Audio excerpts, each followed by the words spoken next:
Welcome to the Anime Audiophile Podcast. Please like and subscribe for more. Thank you. Sasuke Shinden, the teacher's star pupil. Prologue. The Thunder Rail train chugged along, its squat smokestack spitting out a trail of white. Sarutobi Konohamaru leaned back in his seat and stared absently at the world of green and brown sliding past outside. The track seemed endless, meandering this way and that, stitching the valley together. The scene outside the window, an expanse of lush, green trees, occasionally broken by the white and pink of dogwoods in bloom, showed no sign of changing any time soon. Konohamaru let his mind wander. He thought about what he'd have for supper. I gotta grab something to eat when I get back. Maybe a Chiraku ramen? Although I should actually whip something up myself and save money for once. Although he was always hammering into Boruto and the other genin the importance of never letting one's guard down no matter what the mission, he was not particularly concerned with watching his back when he was on the road home from a solo errand boy mission with essentially zero chance of battle. Wish this thing would hurry up. Yawning, Konohamaru stretched his arms out. He noticed a certain person sitting up ahead, and he froze in place. A man with hair hanging across half of his face and his black cloak hiding the crest of Sasuke. He appeared to be sleeping. Weird that Sasuke's here. I guess he's making a report. Konohamaru stared with great interest at the sleeping Sasuke. Famously handsome since boyhood, his face showed no sign of decline even now. His faintly visible crow's feet only added an air of sophistication to his sharp features. A pair of special eyes hid behind those closed lids the Sharingan and Rinnegan. One of the most powerful ninja in the world, not to mention extremely cool and unbelievably handsome to boot, he had made any number of women swoon when he was single.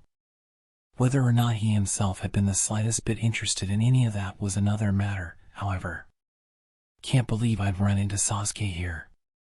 Konohamaru looked around the carriage once more. An infant fast asleep on its mother's lap, an elderly couple splitting a dorayaki cake, a younger man and woman on their way home from a trip. The people who shared this car with him were villagers who rejoiced in the current peace, entirely removed from the bloody world of the shinobi. Konohamaru had to admit that Sasuke's ability to fall asleep in the midst of such a group was an impressive feat. It was hard to get a handle on what exactly Sasuke's position was in the village of Konohagakure. He was so famous that he was a super rare card in the Extreme Ninja game, but he also rarely showed his face in the village, and officially, he was a criminal on probation. He had just as many enemies as allies. If the other passengers were to realize they were sharing a car with Uchiha Sasuke, there would inevitably be a commotion, but not a soul noticed him. Konohamaru closed his eyes, thinking about napping himself. He pressed his head up against the window and got comfortable in his seat. Boom! An explosion rocked the carriage. His eyes flew open in surprise. Konohamaru looked out the window to see flames and black smoke pouring from the caboose. An explosion, shrieked a passenger. Smoke! Instantly, panic enveloped the carriage. No! I don't want to die. Stop! Don't push. Run. To the front of the train. Hurry.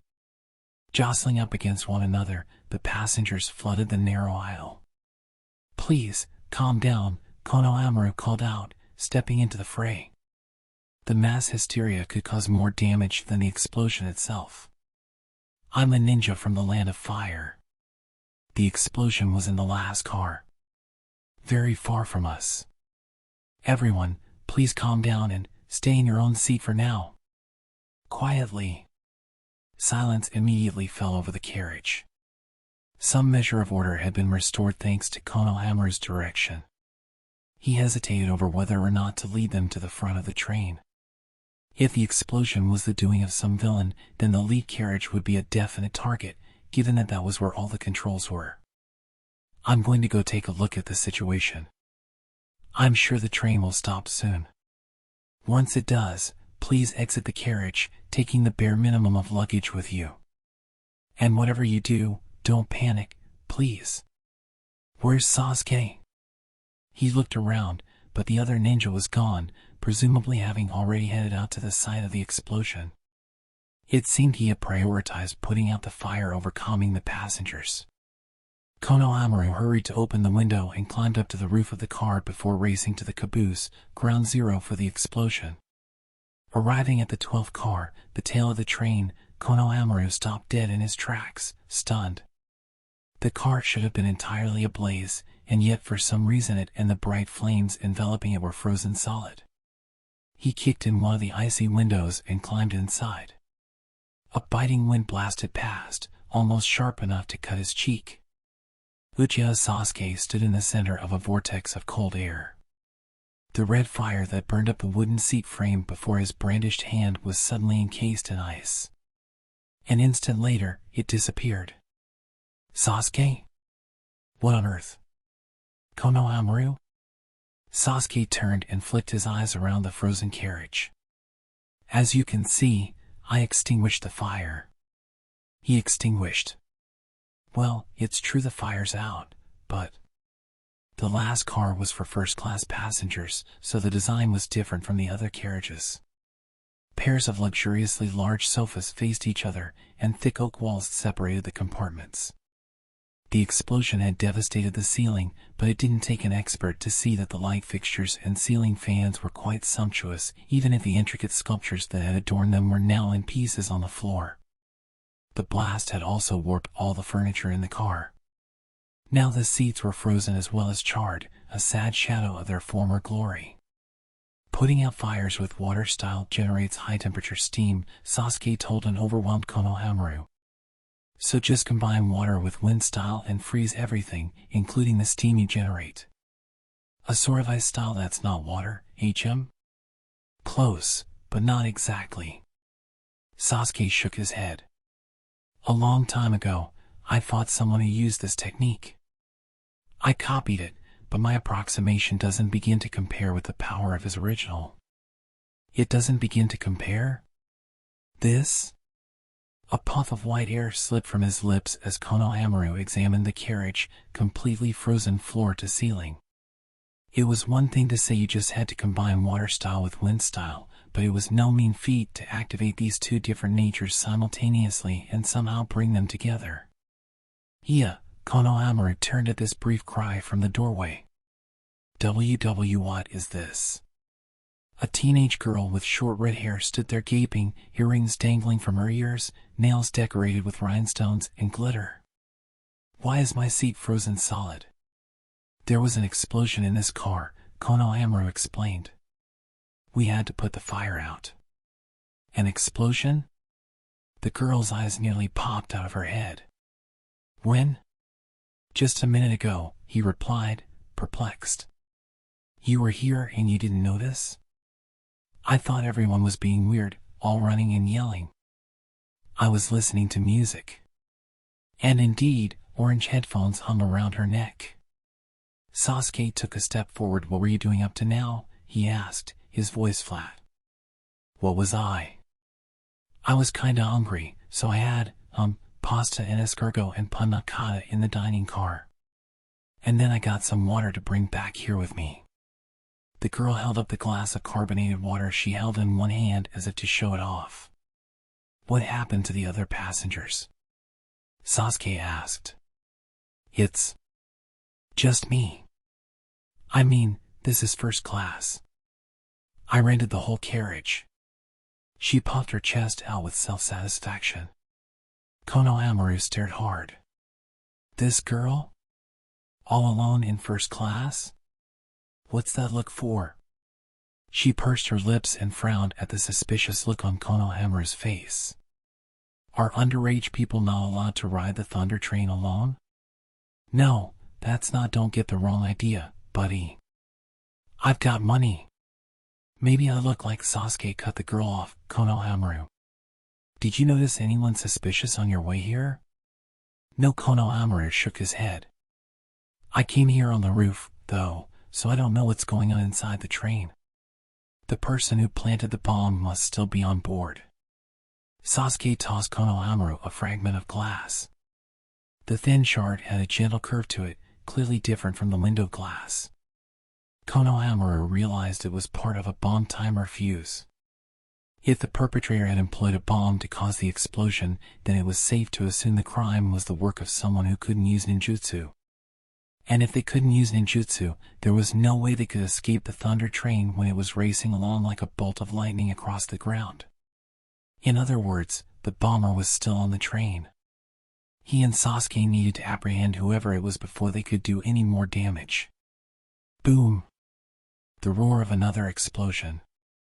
This one's at the head of the train, he shouted, peering out the window. The train's speeding up. Sasuke took in the scene outside before nimbly using the window frame as a foothold and clambering up to the top of the car. As Sasuke, Konohamaru yelped. The other ninja tore across the roof to the lead car in the blink of an eye. Without so much as a pause to catch his breath, he leaped into the billowing smoke. Calm down, Konohamaru told himself. It was important to work together, especially in emergency situations. The fact that the train was speeding up after the second bomb meant that the control panel had likely been destroyed. And if that were the case, then the only way to immediately and safely bring the train to a halt was to stop the actual moving parts of the vehicle. Sasuke's ice technique would do the job nicely. If Sasuke was off to stop the train, then Konohamaru should focus on catching the bomber inside. It took him about 2 seconds to reach this conclusion. Getting to work with a top-rate ninja like Sasuke was an extremely valuable experience, but the scope of his own jutsu and the speed of his judgment were on an entirely different level. It was a bit of work just to keep up. At any rate, I have to secure the bomber inside the train. Konohamaru was about to leave the carriage when he suddenly remembered something and turned around. The girl from first class was tapping the ice wall curiously. "Please don't leave this car," he told her. "It's dangerous." "Okay," the girl languidly replied, snapping an icicle off the frozen wall to use in place of a stir stick in her fizzy water. "Is she going to be okay here?" "Ah, but I don't have the time to stay with her." With a feeling of hazy apprehension, Konohamaru stepped into the 11th car. The second-class seats were deserted, the chairs and aisle strewn with bags and passenger detritus. The passengers themselves had likely evacuated to the front. This was only natural, given that the explosion had happened in the car directly behind them. Konohamaru passed cautiously through this wasteland to enter the 10th car. Its passengers had also fled, leaving another empty carriage, or so he thought, until he came across a woman curled up in the corner of a seat, her back shaking. Are you all right?" Konohamaru asked. The woman jumped in surprise and turned. Her face was a mess of tears, and she held a baby up to her chest. She'd apparently been too frightened to move. "Who are you?" she gasped. "A ninja from the village of Konohagakure. No need to be afraid now. We put out the fire from the explosion." "Oh, thank goodness." She breathed a sigh of relief. "So my baby and I are safe, then?" "Yes." "Please stay calm and remain in your seat," Konohamaru instructed. He started past her. "Wait," the woman called out to stop him. "Please. I'm begging you. Don't leave me alone. I'm scared. I'm so scared." "Okay, just calm down," he said. "I don't have time for this. I need to find that bomber." With some annoyance, Konohamaru turned back. The woman flung her baby at him. "Your baby!" He instinctively reached out to catch it, but by the time that he realized what was actually happening, it was already too late. With a thump, the baby turned into a ninja in a deep purple costume and thrust a kunai toward Konohamaru. He threw his head backward, but the blade still scraped his cheek. Blood poured down the side of his face. The baby's a ninja transformation. So then, is the mother an accomplice? The thought had no sooner formed in his mind than he felt a foot slam into his back. At some point, the helpless mother had also transformed into a ninja, and now she came flying at him with a right uppercut aimed squarely at his side. "Pretty nasty trick to pretend to be weak to get my guard down." He kicked hard at the ceiling to send his body in the opposite direction and evade the non-mother's fist. But he wasn't going to be able to dodge the other one's kunai closing on his left. He caught it with his wrist covering and absorbed the force of the blow, then turned around to strike the ninja with a backhand to the face. He saw something glimmer in the corner of his eye shuriken. He jumped back down the aisle as far as he could to get some distance and faced the two ninja once again. One, a man past middle age, still had a bib tied around his neck, a vestige of his baby transformation. A cloth covered the other one's face, but judging from his build, Konohamaru assumed he was a man as well.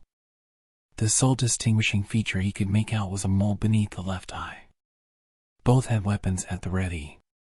"So you are a jonin, judging from the way you carry yourself," the man with the bib said.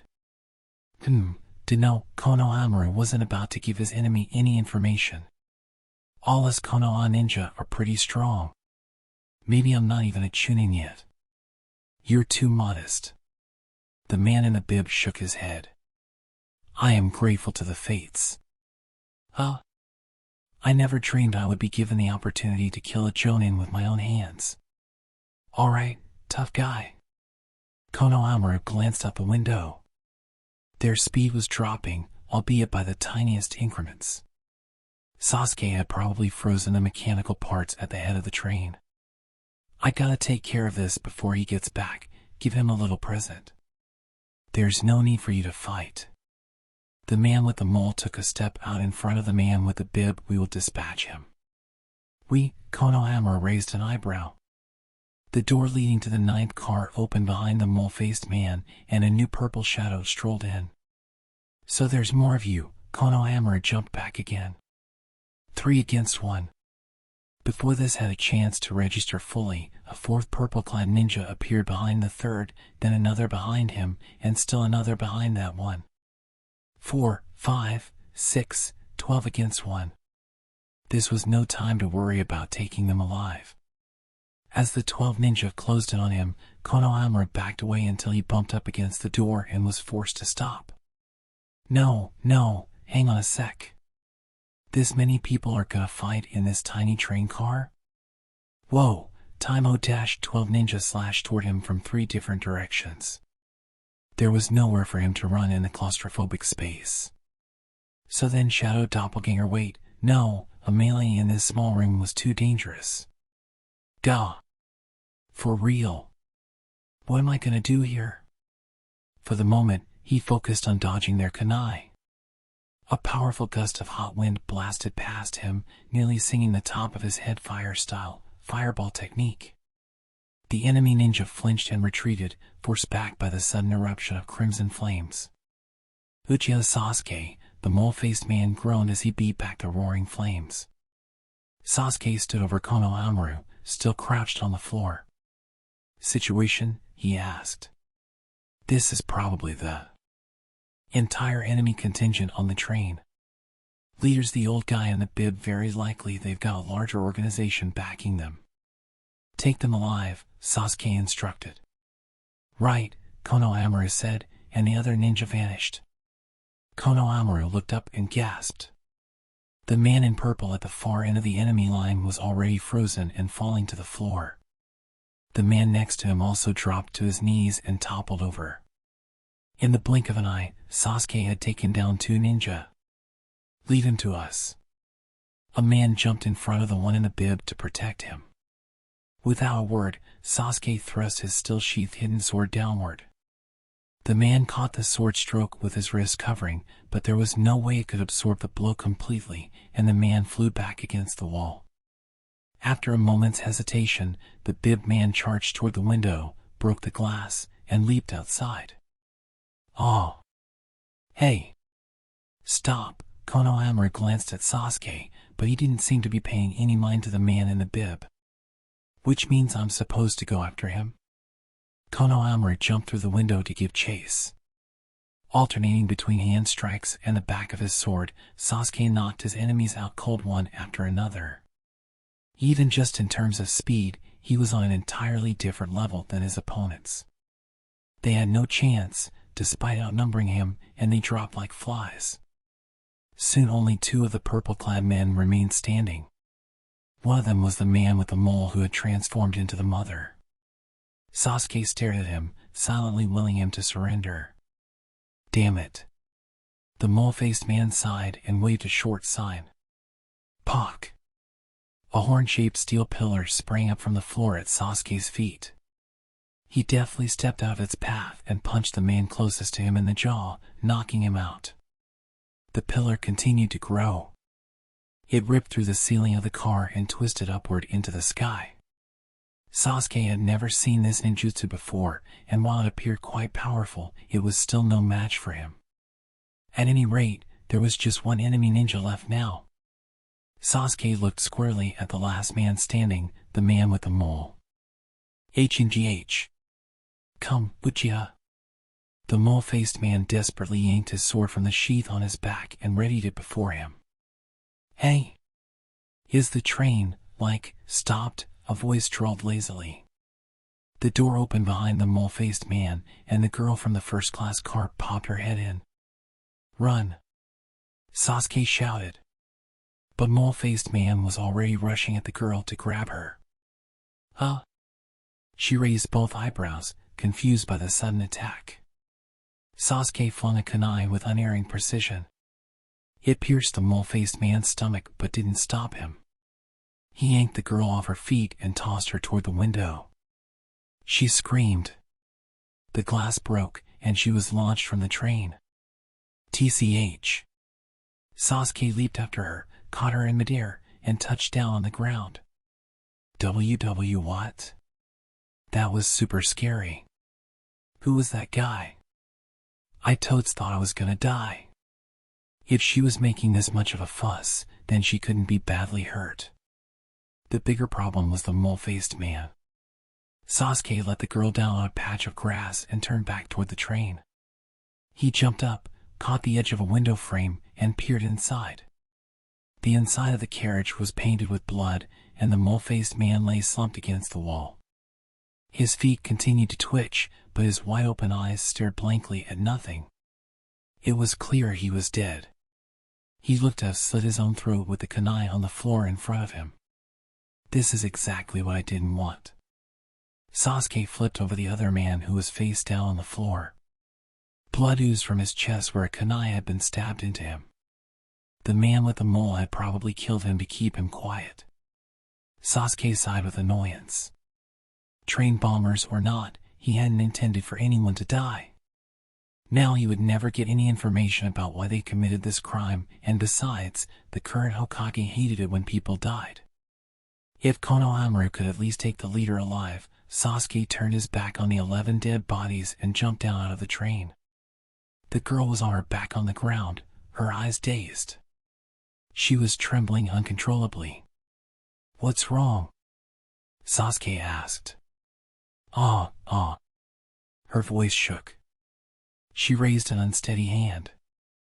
As he looked back in the direction of her pointing finger, Sasuke understood that his last hope had been crushed already. The steel column the mole-faced man had created with his ninjutsu had risen up from the ground, twisted through the passenger seats, pierced the roof, and stretched sharply up to the heavens.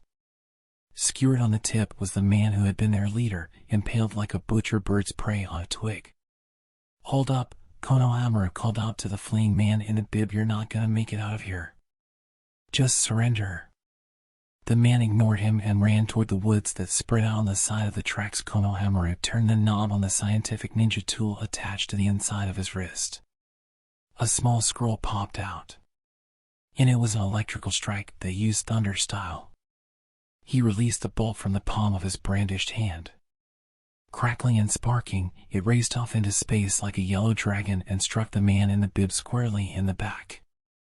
The man pitched forward, his body shuddering, but a moment later he picked himself back up and took off running as though nothing had happened. Misfire? The scientific ninja team had calibrated the lightning bolt to paralyze without killing. It had definitely hit its target. Was the man in the bib resistant to electricity? Konohamaru scrambled up on top of the train and launched a sickle and chain. The weight attached to the tip of the sickle caught the bib man's feet. First, Let's bring this fight to close quarters. He yanked on the sickle, and the man's body flew up into space. The man carved an arc in the air as he was pulled in, building momentum to swing his fist at Konohamaru's face. Konohamaru blocked with his left hand and grabbed the man's head. He threw his own head forward in a headbutt, fully prepared to crack his own head open if necessary. Blood! The sound and the impact rattled his skull. Ignoring the pain in his eardrums, Konohamaru quickly kneaded his chakra. Rasen, the man ripped off the bib. With the square of fabric clenched in his hand, he grabbed hold of Konohamaru's foot. Konohamaru felt something small and hard embedded in the fabric press against his ankle. Damn it! He started to twist his ankle away. The bib exploded. Intense pain raced up his right leg. He managed to avoid a direct hit, but fragments of the bomb nevertheless punched deep into his calf, the shards digging into his flesh before finally falling around him. The man's right hand had been cleanly blown off by the blast. He swung at Konohamaru's face with this mangled arm. Spraying blood landed in Konohamaru's eyes. NGH. Unbearable pain shot through him, but he kept his eyes open through sheer force of will. He grabbed and twisted the man's arm upward. What do you want? Why are you targeting this train? What? The man stared back. To kill you, ninja of Konoha. He kicked out at Konohamaru. With his leg injured, Konohamaru couldn't maintain his balance, but the reactive force of the blow caused the man himself to stagger backward as well. Now! Konohamaru focused his chakra in his palm. This time for sure, Rasen, a dark steel pillar erupted from the roof of the train, stabbing into the bibbed man. Gah! He vomited blood as his suddenly splayed legs twitched and spasmed, kicking at empty space. Dragging his leg behind him, Konohamaru ran walked to examine the man's face. His eyes bulged, and his cheeks were drawn taut. His tongue lolled from his mouth, a stream of blood dribbling from it. A drop fell onto Konohamaru's shoe. The man was dead. Damn it.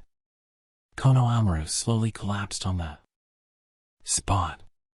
He pulled out one of the metal fragments, stabbing into his calf. How could he face Sasuke now?